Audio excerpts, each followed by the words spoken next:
¿Qué hola? Estoy acá de vuelta y vamos a continuar platicando de evaluación nutricia. Y especialmente en este apartado, en este bloque, vamos a platicar de el análisis de la composición corporal.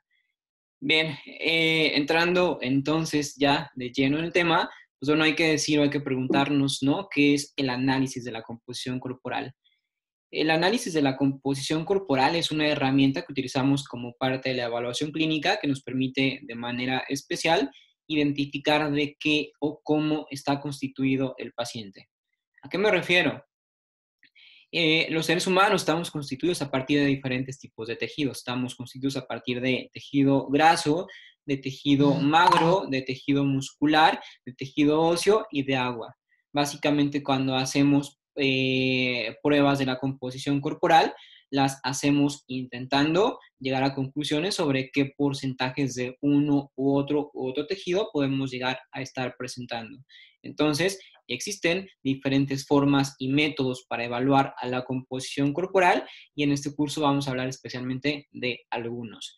Definitivamente uno de los métodos más fiables que podemos llegar a utilizar para el estudio de la composición corporal y para conocer de qué estamos hechos es lo que se conoce como antropometría. La antropometría, desde el punto de vista general que es, pues bueno, es la disciplina que se encarga del estudio de las dimensiones corporales. Básicamente la antropometría nos estudia a nivel de dimensión, nos permite identificar justamente desde longitud de miembros, circunferencia de miembros, perimetría de miembros, porcentajes. A partir de la antropometría podemos llegar a obtener porcentajes de grasa corporal, porcentajes de músculo y algunos otros indicadores o marcadores físicos que podemos obtener a partir de.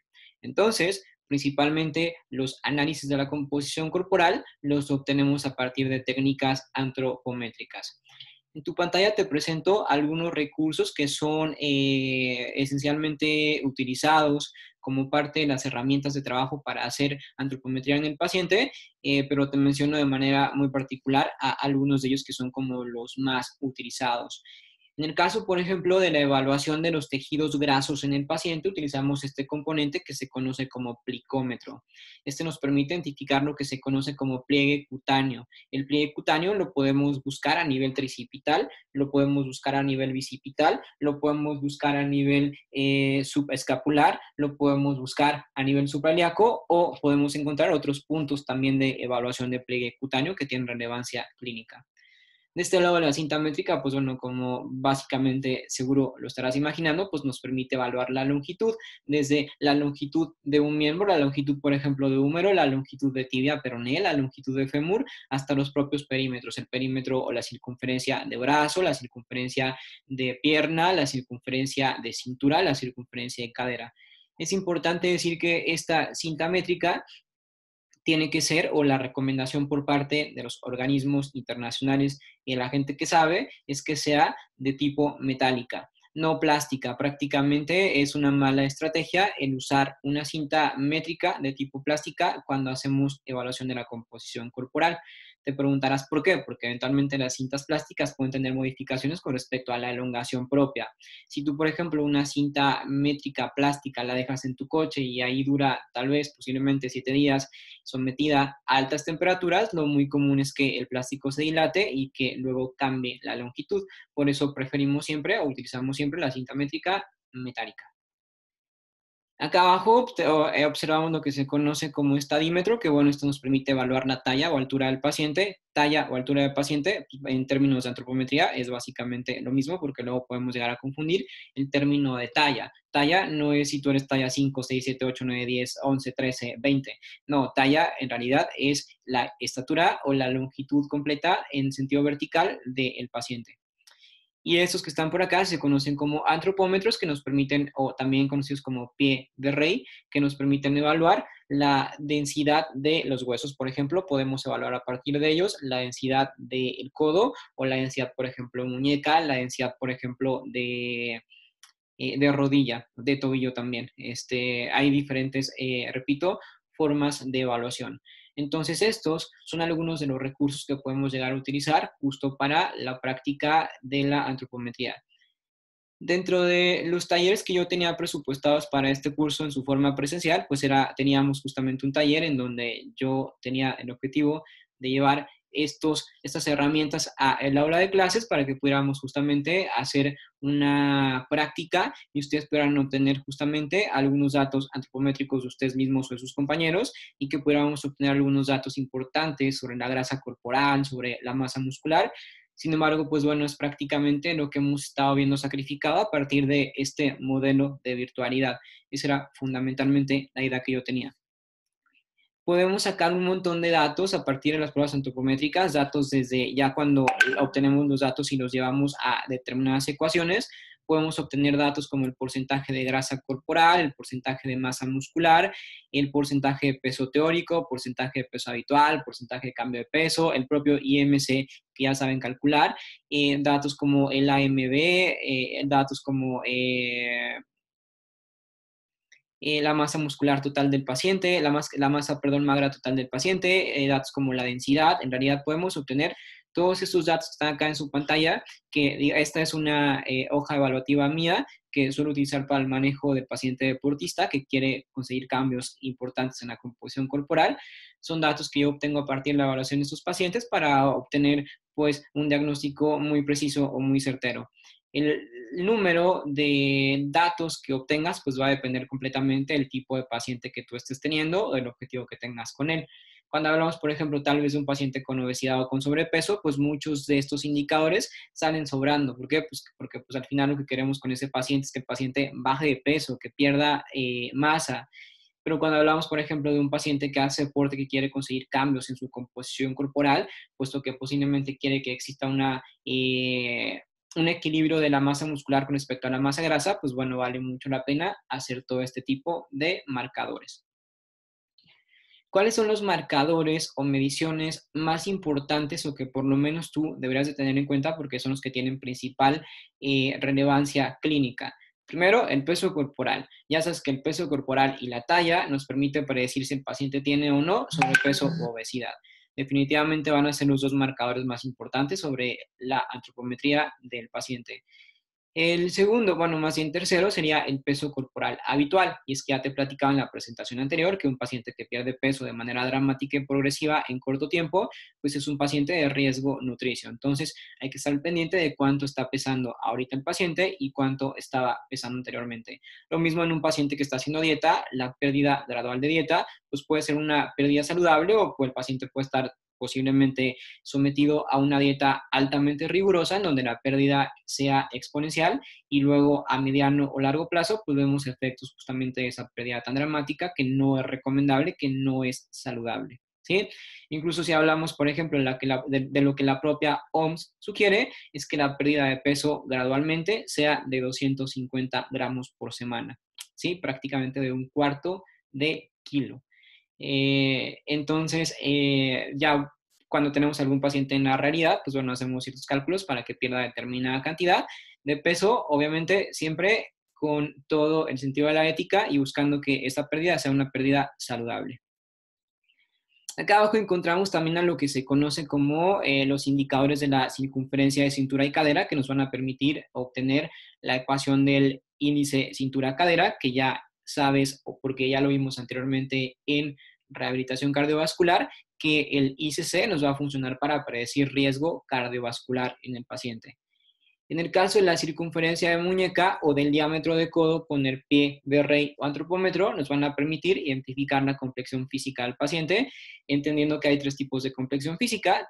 Podemos ser pequeños, podemos ser medianos o podemos ser grandes. A partir de esa complexión física que podemos obtener, podemos realmente aseverar que somos de huesos anchos o que somos de huesos pequeños. ¿Sí? Se puede generar de manera cuantitativa esa conclusión. Y por acá arriba encuentras a lo que corresponde a la circunferencia media de brazo, básicamente lo que la circunferencia de brazo me está expresando, nos expresa también enfermedad. Situaciones en donde esta circunferencia media de brazo esté aumentada o esté disminuida, va a estar reflejándome cierto grado de malnutrición en el paciente. Y el pliegue cutáneo tricipital, pliegue cutáneo bicipital, que se me cortó aquí un poquito por la conversión del formato a PowerPoint. Y el pliegue cutáneo escapular, el pliegue cutáneo suprailíaco, estos cuatro, tanto tricipital como bicipital, subescapular y suprailíaco, nos van a permitir justamente encontrar o llegar a conclusiones sobre la grasa corporal del paciente. El pliegue cutáneo tricipital es un dato que también tiene relevancia para cuando hablamos de desnutrición. Usualmente el paciente que se desnutre o que está en un estatus de depletamiento puede llegar a presentarme un pliegue cutáneo tricipital disminuido con respecto a la normalidad del grueso de la población.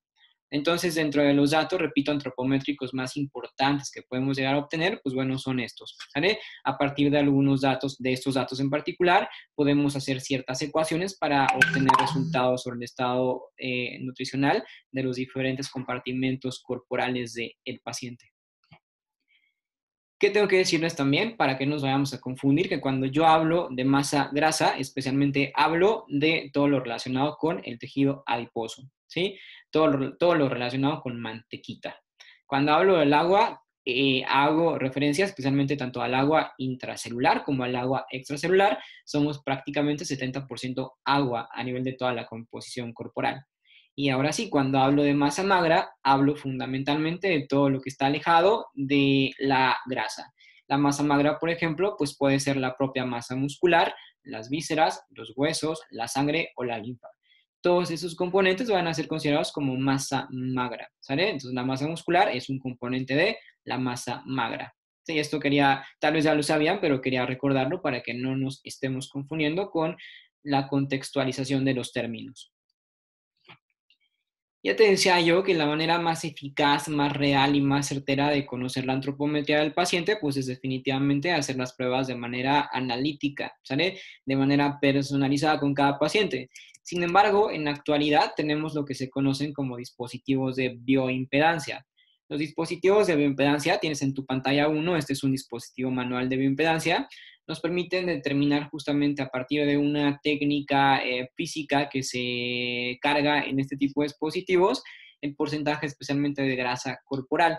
En este caso tenemos a este dispositivo que nos podría arrojar el porcentaje de masa grasa del paciente.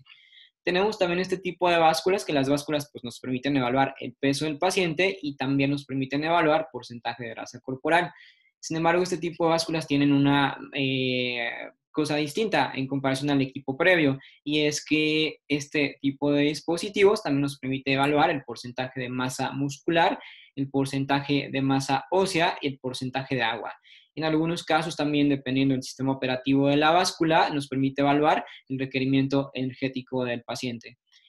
Usualmente, este tipo de sistemas de bioimpedancia pueden llegar a tener un determinado grado de sensibilidad importante o de veracidad, pero nunca son definitivamente tan sensibles como la propia técnica manual, la propia técnica real.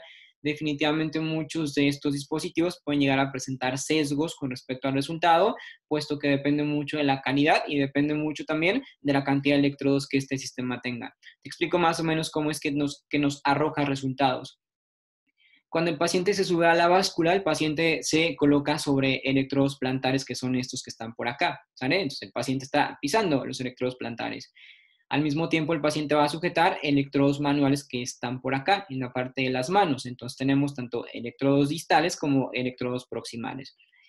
En ese sentido, ¿qué es lo que va a pasar? Vamos a programar la báscula con ciertas características técnicas y propias del paciente y vamos a encenderla y le vamos a poner Start. Cuando le ponemos Start, básicamente la máquina desprende un estímulo eléctrico. Ese estímulo eléctrico el paciente nunca lo siente o difícilmente lo va a sentir porque realmente el miliamperaje es muy bajo. Esto es, realmente el estímulo eléctrico avanza fuerte, pero no tiene una intensidad alta. No es como el electroestimulador, en donde se siente pues el toque y te sientes un poquito como mal. Acá no, acá la intensidad es muy bajita y el paciente no siente el estímulo eléctrico. Entonces, el estímulo eléctrico va a subir acá, sube por todo el cuerpo del paciente y es captado acá a nivel de las manos o de los electrodos manuales del paciente. Una vez que ese estímulo es captado, llega directamente a la parte del ordenador de la báscula y entonces los datos son procesados. ¿Qué datos nos está arrojando? Para que te des una idea. Bien, lo que sabemos es que la electricidad o los impulsos eléctricos van a tener determinada resistencia ante determinados tejidos. Si, por ejemplo, queremos hacer que un estímulo eléctrico pase por el hueso, esto va a ser complicado porque el hueso va a tener un determinado sistema de impedancia, un determinado sistema de resistencia. Si queremos que ese estímulo eléctrico pase a través del músculo, pues el músculo le va a generar también cierto porcentaje de resistencia. Si queremos que ese estímulo eléctrico pase por la grasa también le genera su propia resistencia. Y si queremos que pase por el agua realmente le genera pues muy poquita resistencia, entonces va a pasar mucho más fácil. Justamente eso es lo que detecta el ordenador. Detecta la resistencia que los diferentes tejidos le estuvieron generando a ese paso de la electricidad. Una vez que se detecta esa resistencia que fue generada a partir de los tejidos, se introduce directamente al ordenador y se interpreta. Y entonces nos da resultados como los porcentajes de grasa corporal que ya te decía o los otros marcadores antropométricos que las básculas son capaces de darnos. Como bien te decía, pues bueno, si es una técnica muy práctica, muy fácil, la mayoría las utilizamos, yo lo utilizo obviamente, nos hace mucho más fácil la vida, la evaluación es mucho más rápida, depende obviamente del tipo de paciente del que estemos hablando, porque ya te decía yo, usualmente yo en el paciente deportista manejo las técnicas manuales que son mucho más sensibles, pero en un paciente que simplemente quiere bajar de peso, este tipo de básculas pues nos ayudan bastante o son de suma utilidad. Es importante también decir que dependiendo del sistema de bioimpedancia, pues es la garantía o la fidelidad de los resultados. Acá, por ejemplo, te presento una báscula que se conoce como InBody 570, que es definitivamente, yo creo, completamente que es la mejor que hay en el mercado. Creo que no hay una que se le compare con respecto a las características y a la precisión que puede llegar a tener sobre los resultados que nos puede llegar a dar. El único problemita, pues que es muy cara. Eventualmente el precio oscila de entre los 120,000 y 150,000 pesos. Entonces, pues no todos nos podemos dar el lujo de tener una InBody en el consultorio. Entonces, pues sería un gran recurso, una gran herramienta en vías de potencializar los resultados que podamos obtener a partir de un sistema de bioimpedancia. A nivel de evaluación clínica, pues bueno, tenemos de otro tipo de recursos mucho más específicos, pero pues ya esto se utiliza más un poquito a nivel de investigación cuando se quiere que el dato sea completamente preciso. Y pues bueno, ya finalmente creo que la mayoría, yo estoy hablando de algunas técnicas de evaluación antropométrica, pero básicamente en fisioterapia también hacemos muchas técnicas de evaluación antropométrica, posiblemente no nos habíamos dado cuenta.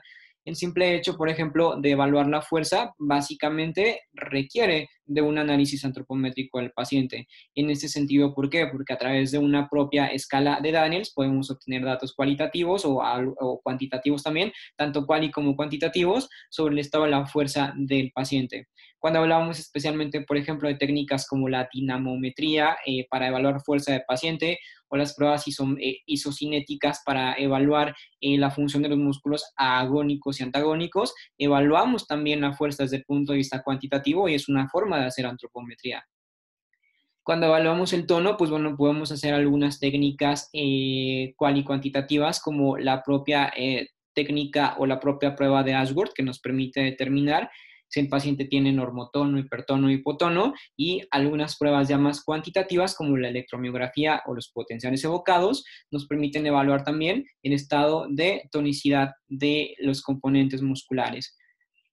En el caso del equilibrio, pues bueno, recuerda que el equilibrio también pues depende fundamentalmente, sí, de estructuras centrales, pero también de componentes musculares y artrocinemáticos. Y entonces cuando hacemos, por ejemplo, una típica prueba de standing balance para evaluar si el paciente tiene un buen equilibrio, pues estamos evaluando también componentes antropométricos, definitivamente.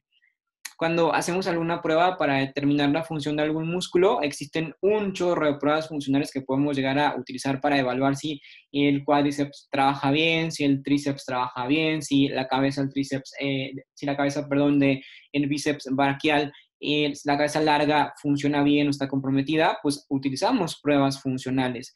Entonces también son pruebas musculares propiamente dichas que van a evaluar la antropometría del paciente y la función de ese músculo. Cuando queremos evaluar qué tipo de fibras musculares tiene el paciente y queremos discernir sobre si el paciente tiene mayor porcentualización de fibras tipo 1 o fibras tipo 2 o en su defecto los diferentes subtipos como fibras tipo 1A, fibras tipo 1B, fibras tipo 2A, 2B o 2C, podemos hacer justamente, si es que queremos obtener un resultado bien fiable, una biopsia muscular. ¿Sí? A partir de la biopsia muscular, pues podemos conocer justamente de qué está compuesto ese músculo en cuanto a la composición histológica fibrilar.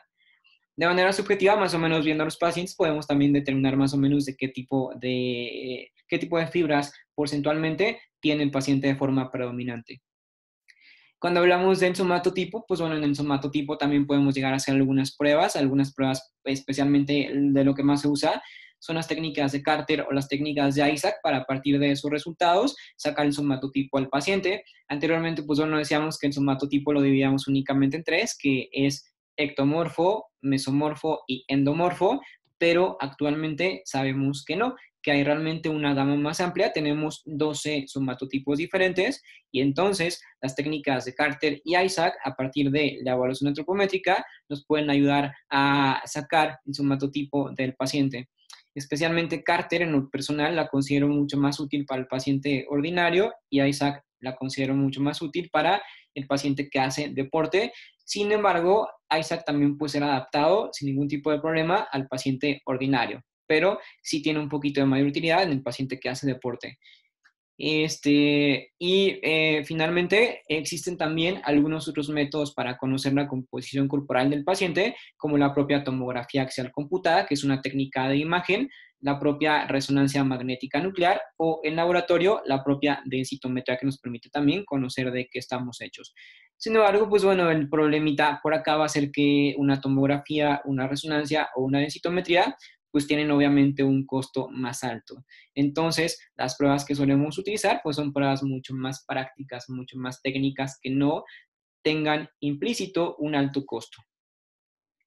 Eso fundamentalmente quería platicarles sobre el análisis de la composición corporal.